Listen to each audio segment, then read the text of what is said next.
कुछ वैज्ञानिक जो कि मंगल ग्रह पर रिसर्च करने के लिए आए हैं, उन्हें मंगल ग्रह पर एक मिस्टीरियस एलियन लाइफ मिलती है जो कि इंसानों से कई गुना टेक्निकली एडवांस्ड होती है। तो वो किस तरह से इंसानों के लिए एक बड़ा खतरा बनेंगे, चलिए जानते हैं आज की इस कहानी से। कहानी की शुरुआत एक पार्टी को दिखाते हुए होती है जो कि एक एस्ट्रोनॉट ल्यूक के घर पर चल रही थी। क्योंकि जल्द ही ल्यूक मार्स मिशन पर जाने वाला है, इसीलिए उसने अपने घर पर एक गैदरिंग पार्टी रखी है। उसके साथ इस मार्स मिशन में उसका एक साथी जिम भी जाने वाला था, लेकिन उसकी वाइफ की तबीयत खराब होने की वजह से जिम इस मिशन से पीछे हट जाता है।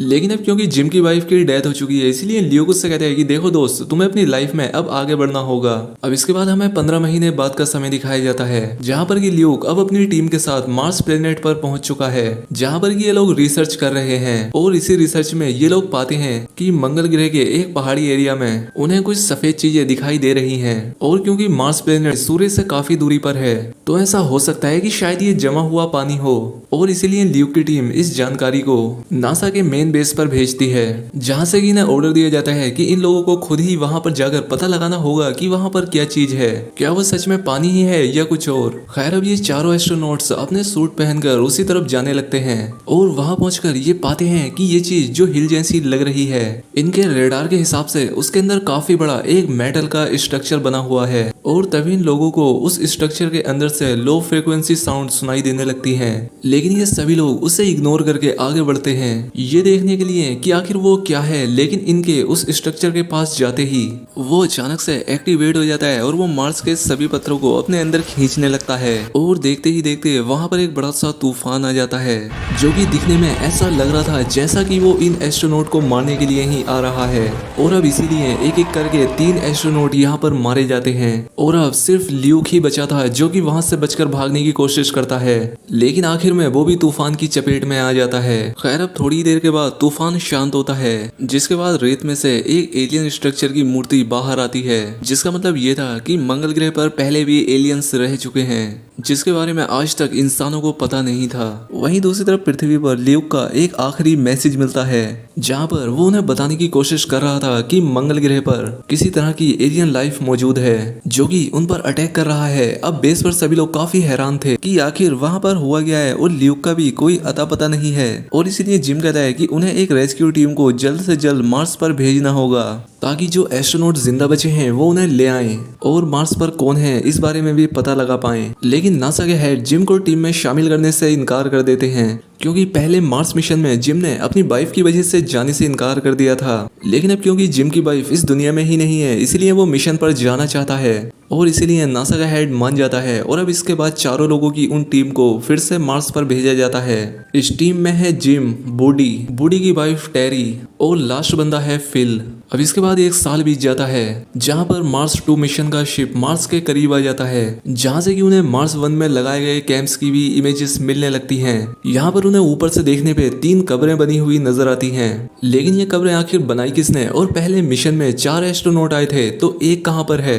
यहाँ पर सवाल कई सारे थे, जिस बारे में इस टीम को पता लगाना होगा। खैर, अब बेस से उन्हें मार्स पर लैंड करने की परमिशन मिल जाती है, लेकिन मार्स के ऑर्बिट में जाते ही इनके शिप से काफी सारे माइक्रो मीटियोरॉइड आकर टकराने लगते हैं, जिससे फिल का एक हाथ भी जख्मी हो जाता है। यहाँ पर टीम को लगता है कि ये एक छोटा सा टकराव है, इसीलिए वो उसे ठीक करने लगते हैं। लेकिन अब तक स्पेसशिप का फ्यूल टैंक मीटियोराइट के टकराने से काफी ज्यादा डैमेज हो चुका था, और अब इसीलिए उसमें ब्लास्ट हो जाता है। और अब इसीलिए इस पूरे क्रू को स्पेसशिप से अपने सूट पहनकर बाहर निकलना पड़ता है। लेकिन मार्स प्लेनेट के ऑर्बिट में पहले वाले मार्स मिशन का सप्लाई मॉड्यूल घूम रहा था, तो अब ये चारों एस्ट्रोनॉट उसी के थ्रू ही मार्स पर लैंड करने का फैसला करते हैं। लेकिन ये मॉड्यूल ऑर्बिट में काफी तेजी से घूम रहा था, और इसीलिए उसे पकड़ने के लिए बूडी किसी तरह से उसके पास पहुंचता है और उसे सेफ्टी रोप से बांध देता है। लेकिन इसी बीच वो खुद मॉड्यूल से हटकर मार्स की तरफ गिरने लगता है। अब यहाँ पर सेफ्टी रोप भी उसके पास नहीं थी, क्योंकि उससे तो पहले ही उसने मॉड्यूल को बांध दिया था, यानी कि अब उसका मरना तय है। यहाँ पर उसकी वाइफ टेरी बाकी एस्ट्रोनॉट को छोड़कर अपने हस्बैंड को बचाने के लिए जाने लगती है।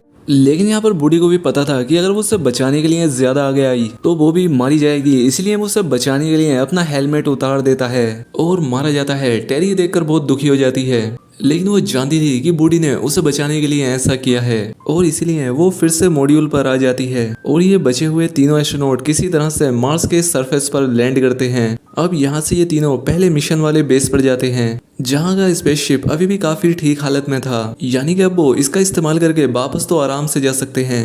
इसके बाद जिम अंदर जाता है और पाता है कि शिप का ग्रीन हाउस एरिया अभी भी काफी अच्छे से काम कर रहा है, जिसमें कि उगे हुए पौधे काफी बड़े हो चुके हैं। यहाँ पर जिम अपना हेलमेट उतार देता है, लेकिन तभी कोई उस पर अटैक कर देता है और ये कोई और नहीं बल्कि ल्यूक ही था, जो कि पिछले 1 साल से यहाँ पर अकेला रह रहा था। वो अब ऐसा हो गया है, अभी सभी लोग उसे संभालते हैं और बताते हैं कि वो उसे ही यहाँ से बचाने के लिए आए हैं। जिसके बाद ल्यूक अब पूरी तरह से होश में आता है। अब यहाँ पर ल्यूक इन्हें अपने पिछले 1 साल की कहानी बताना शुरू करता है कि किस तरह से वो उस अटैक के बाद अकेला बच गया था, जिसके बाद उसने पहले बाकी एस्ट्रोनॉट की बॉडी को रिचुअल के अनुसार ही दफनाया और इसके बाद शिप में रहते हुए ही दूर से ही उस एलियन स्ट्रक्चर को स्टडी करना शुरू किया। जिसके बाद वो उन्हें फिर से वही स्ट्रक्चर दिखाता है जिसका चेहरा थोड़ा थोड़ा इंसानों जैसा लग रहा था। लेकिन ये चीज देखकर ये लोग काफी हैरान थे कि उन एलियंस की बॉडी हम इंसानों जैसी ही दिखती होगी। अब ल्यूक आगे बताता है कि जब हम उस स्ट्रक्चर के पास गए थे तब उन्हें वहां पर एक अजीब सा लो फ्रीक्वेंसी साउंड सुनाई दिया था, लेकिन तब उन्होंने उसे इग्नोर कर दिया। लेकिन पिछले कई महीनों से ल्यूक उसी साउंड पर ही रिसर्च कर रहा है, जिसमें उसने पाया कि ये साउंड इंसानी डीएनए का ही एक डायग्राम है, यानी कि एलियंस ने इन्हें अपने सिग्नेचर के रूप में मार्स पर छोड़ा है। ये बात सुनकर जिम समझ जाता है कि ये कोई एलियन सिग्नेचर नहीं है, बल्कि उस अजीब से एलियन स्ट्रक्चर तक जाने का एक साइन है और उस साउंड का सही जवाब देने पर ही ये लोग उस स्ट्रक्चर के अंदर जा सकते हैं। अब ये सभी लोग समझ जाते हैं कि पहली बार उन्होंने इस साउंड को इग्नोर किया और आगे बढ़ने लगे तो इन्हें खतरा समझकर उस स्ट्रक्चर के सिक्योरिटी सिस्टम ने इन पर अटैक कर दिया। तो अगर उन्हें उसके अंदर जाना है तो इन्हें अपने डीएनए का सबूत देना होगा। अब वो क्योंकि अपनी इस थ्योरी पर कोई रिस्क नहीं लेना चाहते थे, तो इसीलिए वो अपने एक डीएनए सैंपल के साथ एक रोवर को वहां पर भेजते हैं, जो कि सिग्नल के थ्रू इन लोगों के डीएनए की जानकारी उस स्ट्रक्चर को देता है और ऐसा करते ही उसमें से एक दरवाजा खुलने लगता है। अब ये देखकर ये सभी लोग काफी खुश होते हैं कि अब इन्हें पता लग जाएगा कि ये कौन सी एडवांस्ड लाइफ फॉर्म है जिसने कि इस स्ट्रक्चर को बनाया है। अब इसके बाद फिल को शिप पर छोड़कर बाकी के तीनों एस्ट्रोनॉट उस जगह पर जाने लगते हैं। जिम फिल को ऑर्डर देता है कि उसे शिप को स्टार्ट रखना है, ताकि अगर उन्हें अंदर कोई खतरा हो या वो वापस ना लौट सकें तो वो अकेला ही यहाँ से वापस पृथ्वी पर चला जाए। अब ये तीनों डरते हुए अंदर जाते हैं, जहाँ पर कि एक बड़ा सफेद होल था और उनके अंदर जाते ही बाहर मौजूद फिल से उनका संपर्क टूट जाता है और ये अंदर जाकर पाते हैं कि अंदर का एटमॉस्फेयर इनकी बॉडी के हिसाब से बदल रहा था, यानी कि अभी अपने हेलमेट भी हटा सकते हैं। अब इसके बाद फिर से एक दरवाजा खुलता है, जिसके अंदर जाने के बाद ये तीनों अपने आप को एक बड़े से प्रोजेक्शन रूम में पाते हैं, जिसकी टेक्नोलॉजी काफी एडवांस्ड लग रही थी। अब यहाँ पर उन्हें उसी एलियन लाइफ का एक होलोग्राम दिखाई देता है। वो इन्हें यहाँ पर वो सब जानकारी देने लगता है जिससे कि मानव इतिहास की शुरुआत हुई थी। वो बताता है कि करोड़ों साल पहले हमारे सोलर सिस्टम में सिर्फ मार्स ही एक ऐसा प्लेनेट था जिस पर कि जीवन शुरू हुआ, लेकिन बाद में एक बड़ा सा मीटियोराइड आकर मार्स से टकराया, जिसके बाद मार्स के लोगों को अपनी सिविलाइजेशन बनाए रखने के लिए